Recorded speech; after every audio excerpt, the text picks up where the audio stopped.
this is Embroidering, and in this video I'm going to be rambling while doing embroidery. This is not an instructional video on embroidery in any way. Today I'm going to be working on a love potion. Originally I was going to do one more video of the Drago turkey because I realized that the empty gaps that was showing the white felt for the body, it made the Drago turkey look incomplete, so I ended up filling it up with white thread, but after I was looking back at the recording, white thread on white felt isn't very visible. So if you want to see the final version of the Drago turkey, you could look at my Instagram, which I realized that I didn't even link on the channel ever, so I'll probably put it in the about page. But yeah, if you want to see the final version, you could see it on Instagram. I just filled in the empty gaps. And today I am working on a love potion, and it was kind of inspired by the Hamtaro Ham Heartbreak little love meter thing, and still obsessed with Hamtaro, even though I haven't played it for many years or watched it for many years. Still obsessed with Hamtaro. And I didn't realize until I started actually embroidering this. It's kind of hard to do symmetrical objects like a circle, and I was putting little wings on the heart of the potion bottle, but keeping things symmetrical is kind of hard, so something I'll have to keep in mind for the future. And now a little update on the plant cuttings I had received from Etsy. The Brazilian philodendron has developed roots and it's starting to grow roots. However, the golden pothos are not a lot of stuff happening over there with the golden pothos. I kind of wonder if they're going to die. I'm going to continue keeping them in water and switching out the water every 3 to 4 days. And since the Brazilian philodendron has gotten roots, I was kind of curious, like, yes, I know I'm going to have to put it into soil, but I was kind of curious, where does the new growth grow out of? And so I actually found a YouTube channel called Sheffield Made Plants, and it actually goes over what's the next step once your plant cuttings have rooted. So I'm gonna leave that link in the description in case you're someone who's also new to propagating plants. And I also have a small little side project I'm starting on. I have an old box and some albums of old photos, family photos, basically of my parents, grandparents, and my childhood and whatnot. And I would like to basically digitize all of them and then send them to like a book printer so it could be printed in a book. So you would kind of wonder, why not just organize the photos in a photo album? But I think it would take up less space if it's like in a book, and then maybe I'll do like 3 photos per page, and then it's not an insane amount of pictures.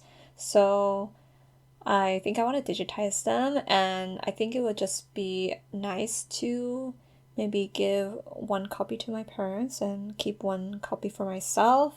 I think mostly I just want to make it into a book, so it's kind of a keepsake that everything is compiled into one place where photos won't be falling out or anything like that. And we can just continue to keep the hard copies inside of the box/album or whatever. So I was kind of looking into what would be the best way to scan old photos, and people kept mentioning some very expensive scanner, and that costs like $500 or $600. And there's also some phone apps for scanning, but I didn't really want to invest in those for something I'm gonna be doing only once, basically. So I don't want to buy like a scanner and then upload the photos and then never use the scanner again. And the phone app, it just seemed kind of iffy. So I decided to try to use the scanning feature that's already on the phone. But it really washed out the colors of the photos. So I decided, okay, then I'm gonna just straight up take photos with my phone and then crop the images on my computer so that it retains as much of the photo quality as possible. But then I came to the problem where when I'm trying to take a photo of the picture, because photos are glossy by nature, I would see the reflection of myself holding my phone inside of the photo. So then I had to look up how to take photos of a photo without getting reflection. And I actually found another YouTube video. I'm always finding YouTube videos that help with everything. So I found another YouTube video that helps you actually reduce the reflection or reduce your chances of catching the reflection. And I'll leave a link to that video in case it's something you're interested in doing. Based off what I learned from the video, I got a piece of cardboard and I cut out a little hole so only my camera lens could be visible through the hole. And the rest of the cardboard, I covered it with black construction paper. And in the video, he kind of mentioned that you could use black fabric or like a black backdrop to help reduce the amount of reflection happening. But we'll see how well construction paper works because I haven't tested it yet. I made it, but I didn't test it yet. So yeah, hopefully I'll be able to digitize everything and then print it into a nice little book. And I had mentioned in my first video that I uploaded that I'm curious about pelvic floor physical therapy, and I actually made an appointment to go to a session, to have a session. And that's going to be in the coming week.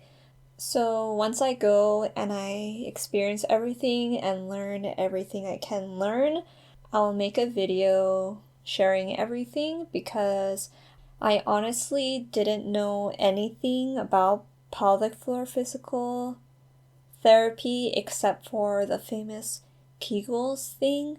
But then I heard a podcast episode from one of the podcasts I listened to, and it was talking about pelvic floor and all about pelvic floor. And I was kind of like, wow, they're talking about a lot of issues that I'm experiencing and kind of issues that I felt couldn't be improved, but apparently they can be improved. So once I go through everything, I'll give you a little update and I'll try to remember as much information as possible. The session is supposed to be an hour long, so I'll try my best to remember everything that's said and done. And I feel like this video has been on the boring side, so I'm sorry if it was so boring, and I'm kind of doubtful that anyone reached this far. So if you reached this far, thank you. And I guess you'll have more interesting things to look forward to when I go to my pelvic floor thing. So that's all then, and I will see you next time. Bye!